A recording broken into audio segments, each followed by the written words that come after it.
اگلا سوال یہ کہ قضائے عمری پڑھتے وقت کیا عشاء کی فرض و واجب نماز ایک ساتھ پڑھنا ضروری ہے، یا کل فرض نماز پڑھنے کے بعد کل واجب نماز پڑھ سکتا ہے؟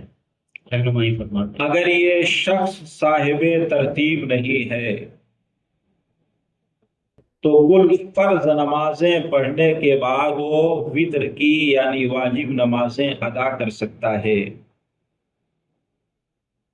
صاحب ترتیب ہونے کا مطلب یہ ہوتا ہے کہ جس کی بالغ ہونے کے بعد صرف 5 وقت تک نمازیں چھوٹی ہوں، اس سے زیادہ نہیں، وہ شخص شریعت کی اصطلاح میں صاحب ترتیب کہلاتا ہے۔ اگر کسی کی 6 یا اس سے زائد نمازیں بالغ ہونے کے بعد سے چھوٹ گئی ہیں تو اب وہ صاحب ترتیب نہیں رہا۔ اب وہ چاہے تو قضا یوں کریں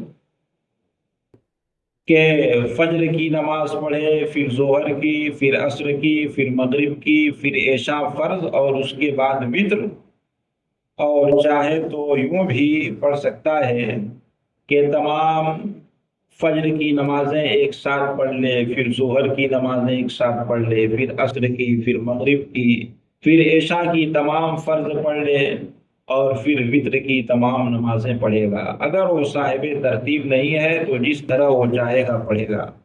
اگر وہ صاحب ترتیب ہو تو پھر اس کے اوپر ترتیب کی رعایت ضروری ہوتی ہے۔ سبحان اللہ۔